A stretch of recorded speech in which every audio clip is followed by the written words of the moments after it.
اور ایک دوسرے کے شریک ہوتے ہیں، ایک دوسرے پر ظلم کرتے ہیں، ایک دوسرے پر زیادتی کرتے ہیں، مگر وہ لوگ جو ایمان لائے اور نیک عمل کیے وَقَلِيلٌ مَّا هُمْ، اور ایمان لانے والے اور نیک عمل کرنے والے اور ظلم نہ کرنے والے بہت کم ہیں۔ اللہ رب العالمین کی آیات پہ غور کیجیے، جو لوگ حق کے قبول کرنے کے لیے اکثریت کو معیار بنائے ہوئے ہیں کہ اس کام کے کرنے والے تو بہت زیادہ ہیں، پھر آپ دو چار آدمی اس کام کو کرنے والے، یہ حق کیسے ہو جائے گا؟ یہ صحیح کیسے ہو جائے گا؟ یہ درست کیسے ہو جائے گا؟ اکثر لوگ پورے ہندوستان میں یہ کام کیا جا رہا ہے، اتنے علماء اس کام کو کر رہے ہیں، پھر یہ غلط کیسے ہو سکتا ہے؟ اللہ رب العالمین نے حق کی قبولیت کے لیے قلت اور کثرت کو معیار نہیں بنایا، ہمیں اس کے بارے میں غور و فکر کرنا چاہیے۔ لڑائی کے بعد میں اللہ رب العالمین نے ارشاد فرمایا کہ لن تغنی فئتکم شیئا ولو کثرت وان اللہ مع المؤمنین، یہ تمہاری کثرت تمہیں کوئی فائدہ نہیں پہنچا سکتی۔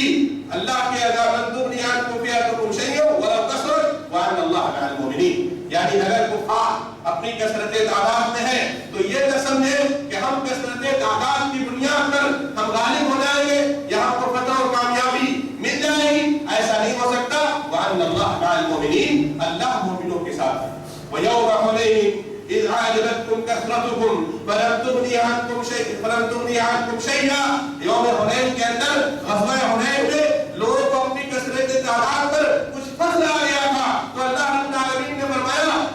اس کثرت تعداد سے تم غالب نہیں آ سکتے۔ کسی کو یہ نہیں سمجھنا چاہیے کہ ہم تعداد میں بہت زیادہ ہے تو یہ کثرت تعداد ہماری ترقی کی بنیاد نہیں۔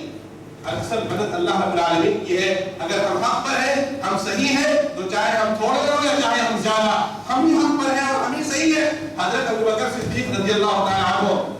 جب مرتدین سے قتال کا معاملہ آیا،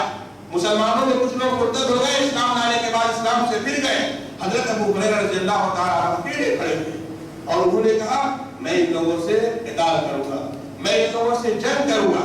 آپ کے بعد دوسرے لوگ آپ کے ساتھ کیے، لیکن شروع میں حضرت ابوبکر رضی اللہ تعالیٰ عنہ تنہا اس رائے کو لے کر کے کھڑے ہوئے تھے کہ مرتدین سے ہم قتال کریں۔ تو انہوں نے اپنے آپ کو یہ نہیں سمجھا کہ میں تنہا ہوں، میں اکیلا ہوں، اور تنہا اور اکیلا انسان کیا اس کا مقابلہ کر سکتا ہے، بلکہ انہوں نے حق کو بیان بنایا کہ اگر میں اکیلا ہوں، اگر میں تنہا ہوں اور حق پر ہوں، صواب اور درستگی پر ہوں، تو اللہ رب العالمین ہماری مدد فرمائے۔ حضرت امام احمد بن حنبل رحمۃ اللہ علیہ فتنہ خلق قرآن کے اندر بہت سارے لوگ، بہت سارے علماء بادشاہوں کے چکر میں آ کر کے کہنے لگے کہ قرآن مخلوق ہے، نعوذ باللہ۔ حضرت امام احمد بن حنبل رحمۃ اللہ علیہ نے کہا کہ قرآن کلام اللہ غیر مخلوق، قرآن یہ اللہ کا کلام ہے اور یہ مخلوق نہیں ہے۔ اس کے لیے ان پر کوڑے برسائے گئے، اس کے لیے ان کو طرح طرح سے ایذائیں اور تکلیفیں دی گئی، لیکن یہ ثابت قدم رہے اور ان کا قدم نہیں لڑکھڑایا۔ انہوں نے کبھی بھی یہ نہیں دیکھا کہ میں اکیلا ہوں، میں تنہا ہوں اور میں اس کام کو میں اس کو کیسے اپنا سکتا ہوں، جبکہ بہت سارے علماء اور بہت سارے لوگ یہ کہہ رہے ہیں کہ قرآن مخلوق ہے۔ انہوں نے اس کا اعتبار نہیں کیا بلکہ حق کا اور ثواب کا اعتبار کیا۔ اسی طرح سے اللہ رب العالمین نے ابراہیم علیہ السلام کے بارے میں فرمایا ان ابراہیم کان امة قانتا للہ حنیفا ولم یکن من المشرکین۔ ابراہیم علیہ السلام امت تھے، اکیلے تھے۔ اس وقت انہوں نے توحید کا اظہار کیا تھا، نہ ان کے گھر میں توحید تھی، نہ ان کے خاندان میں توحید تھی، نہ ان کے اصحاب اور ساتھیوں میں توحید تھی، توحید کا نام نشان کہیں نہیں تھا۔ اکیلے انہوں نے توحید کا اظہار فرمایا تو اللہ تعالیٰ نے فرمایا ان ابراہیم کان امة، ابراہیم یہ تنہا نہیں ہے بلکہ یہ جماعت ہے۔ ابراہیم یہ تنہا نہیں ہے بلکہ یہ جماعت ہے۔ حضرت امام ابن قتیبہ رحمۃ اللہ علیہ کہتے ہیں کہ لوگوں کی مثال چڑیوں کی طرح سے، چڑیوں کی طرح سے۔ آپ دیکھیں گے کہ چڑیا کی ایک جماعت ہوتی ہے، دوسری چڑیا آ کر کے اس جماعت سے مل جاتی ہے۔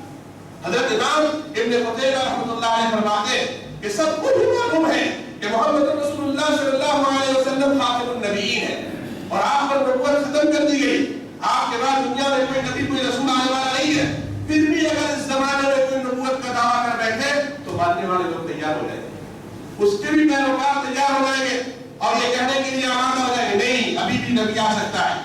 ابھی بھی رسول آ سکتا ہے، نبوت اور رسالت کا دروازہ نہیں بند ہوا ہے۔ جبکہ یہ بات اظہر من الشمس سے، سورج سے بھی زیادہ واضح ہے کہ محمد رسول اللہ صلی اللہ علیہ وسلم کے بعد دنیا میں کوئی نبی کوئی رسول آنے والا نہیں۔ حضرت امام ابن قتیبہ رحمۃ اللہ علیہ بیان فرماتے ہیں یہ سب کو معلوم ہے کہ اللہ تبارک و تعالیٰ نے اس کائنات کو پیدا کیا اور اللہ کے علاوہ کوئی دوسرا رب نہیں ہے، صرف ربوبیت صرف اللہ کے لیے۔ لیکن اگر آج کوئی رب ہے تو اس کے ماننے والے لوگ تیار ہو جائیں کہ لوگ چڑیوں کی طرح سے حق کو نہیں دیکھتے، ثواب کو نہیں دیکھتے، قلت اور کثرت کو دیکھتے اور اپنی آبا و اجداد کے رسم و رواج کو دیکھتے، جبکہ اللہ تبارک و تعالیٰ نے ہم کو واضح شاہراہ پر کھڑا کیا ہے. ہمیں حق کو پہچاننے کے لیے جو معیار اللہ رب العالمین نے دیا ہے اس معیار پر ہمیں اور آپ کو قائم رہنا چاہیے. اللہ رب العالمین نے ارشاد فرماتا ہے سلۃ من الاولین وقلیل من الآخرین کہ جنت میں جانے والے بہت سارے لوگ پہلی امتوں میں سے ہوں گے، وقلیل من الآخرین اور بہت تھوڑے لوگ بعد والے تھوڑے لوگ ہوں گے جو جنت میں جائیں گے. یعنی اس کے مقابلے جو پہلے لوگوں کے مقابلے میں تھوڑے لوگ جو بعد میں آئیں گے وہ جنت میں جائیں گے. تو اللہ رب العالمین نے یہاں قلت کو بتایا کہ تھوڑا ہونے کے باوجود اس امت محمدیہ سے لوگ جنت میں جائیں گے، تعداد بہت زیادہ نہیں ہوں گے. اور ایک اور بات آپ کو معلوم ہوگی کہ 999 1000 میں 999 انسان جہنم میں جائے گا اور ایک انسان جنت میں جائے گا. اور اللہ تبارک و تعالیٰ نے قرآن مجید میں ارشاد فرمایا وَكَمْ مِنْ فِئَةٍ قَلِيلَةٍ غَلَبَتْ فِئَةً كَثِيرَةً بِإِذْنِ اللَّهِ. بہت تھوڑی سی جماعت بہت بڑی جماعت پر غالب آ جاتی ہے اللہ رب العالمین کے حکم سے. غزوہ بدر کے اندر مسلمانوں کی تعداد صرف 313 کی اور کفار اور مشرکین کی تعداد ہزاروں پر مشتمل تھی. لیکن یہ 313 ایمان والے نہتے سامان ہر گزر سے آری اور لڑائی کا کوئی سامان نہیں، کوئی گھوڑا نہیں، کوئی ہتھیار نہیں، نہتے یہ میدان میں پہنچ گئے تھے. لیکن اللہ رب العالمین نے انہی 313 کے اندر ایسی برکت عطا فرمائی کہ وہ جنگ فتح کی شکل، وہ ایسی فتح اور کامیابی کی جنگ ہوئی کہ اس کے بعد کافروں کے پیر اکھڑ گئے اور وہ دبدبہ مسلمانوں کا کافروں پر قائم ہو گیا. تو میرے بھائیوں یہ جو بیان ہم لوگوں نے بنایا ہے اس کے متعلق ہمیں اور آپ کو غور و فکر کرنا چاہیے اور صحیح اور سچی بات لوگوں کو بتانی چاہیے. اللہ تعالیٰ نے کبھی قرآن میں یہ نہیں کہا کہ جو زیادہ لوگ ہوں گے وہی لوگ کامیاب ہوں گے اور جو تعداد میں کم ہوں گے وہ ناکام ہوں گے. اس طرح کی بات نہ قرآن میں ہے اور اس طرح کی بات نہ محمد رسول اللہ صلی اللہ علیہ وسلم کی حدیث اور فرمان میں ہے. لہذا ہمیں جہاں کہیں بھی حق ملے اس حق کو قبول کرنا چاہیے اور سارا حق قرآن کے اندر ہے اور سارا حق محمد رسول اللہ صلی اللہ علیہ وسلم کی صحیح حدیثوں اور فرمان کے اندر ہے. حجۃ الوداع کے موقع سے آپ صلی اللہ علیہ وسلم نے فرمایا تھا ترکت فیکم امرین لن تضلوا ما ان تمسکتم بہما کتاب اللہ و سنتی. میں تمہارے درمیان صرف دو چیزوں کو چھوڑ کر کے جا رہا ہوں، جب تک تم ان دونوں چیزوں کو مضبوطی سے پکڑے رہو گے کبھی بھی گمراہ نہیں ہوگے، ایک اللہ کی کتاب اور ایک میری سنت. آپ صلی اللہ علیہ وسلم نے یہ نہیں فرمایا کہ میرے بعد اگر تعداد میں کسی چیز کے ماننے والے بہت زیادہ ہو جائیں گے تو تم بھی انہی کے ساتھ چل پڑنا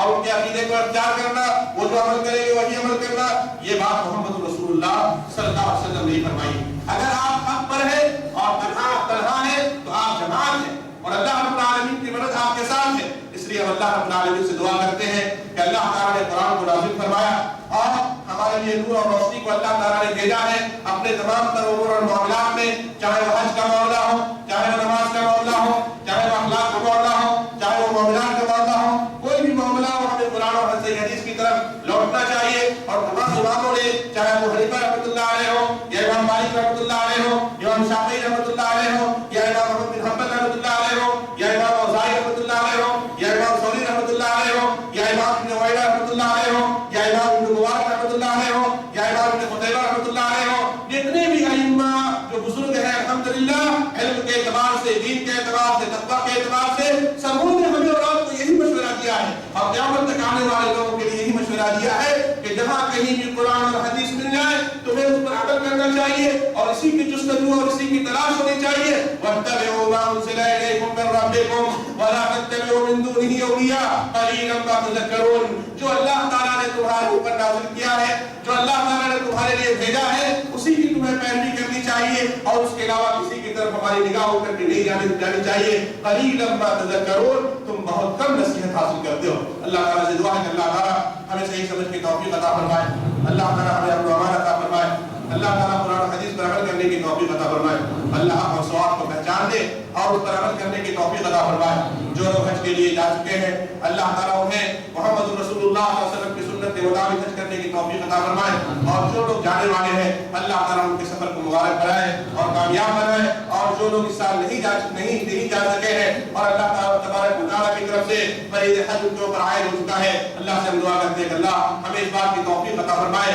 کہ جلد سے جلد اپنے فرائض اور ذمہ داریوں کو ہم نبھا سکیں، چاہے وہ نماز ہو یا روزہ ہو یا حج و زکات۔ اللہ تعالیٰ تمام فرائض کو نبھانے کی توفیق عطا فرمائے، نوافل میں بھی حصہ لینے کی توفیق عطا فرمائے، دنیا کے تمام مسلمانوں کے اندر اللہ رب العالمین خیر و برکت کو نازل فرمائے، امن و امان کو نازل فرمائے، جو بیمار ہے الہ العالمین تو انہیں شفائے کامل عاجل عطا فرما، جو مخلوق ہے الہ العالمین تو انہیں قرض کی ادائیگی کی توفیق عطا فرما، جو نوجوان اپنی شادی کے تعلق سے پریشان حال ہے الہ العالمین تو ان کے لیے شادی کے بہترین اسباب کو فراہم فرما، الہ العالمین جو اپنی تجارت اور اپنے معاملات کے تعلق سے پریشان حال ہے ان کی تجارت میں خیر و برکت کو نازل فرما، الہ العالمین جو اپنی اولاد کے لیے پریشان حال ہے ان کو تو نیک اولاد عطا فرما، اور جو صاحب اولاد ہے ان کی اولاد کو تو بہتر اور نیک بنا، الہ العالمین دنیا میں جب تک ہمیں ایمان کی حالت میں دین اسلام کی خدمت کا موقع نصیب فرما، الہ العالمین ہماری نیتوں کے اندر اخلاص عطا فرما، الہ العالمین دین کے معاملے میں تعاون کرنے اور ایک دوسرے کی مدد کرنے اور ایک دوسرے کے نیک جذبات کو اپنے سینے میں ڈالنے کی توفیق عطا فرما، الہ العالمین اس مسجد کی تعمیر و توسیع میں بھی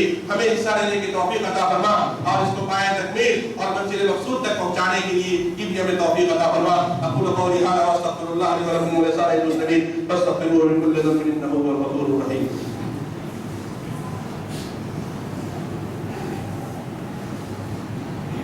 إن الحمد لله نحمده ونستعينه ونستغفره ونعوذ بالله من شرور أنفسنا ومن سيئات أعمالنا،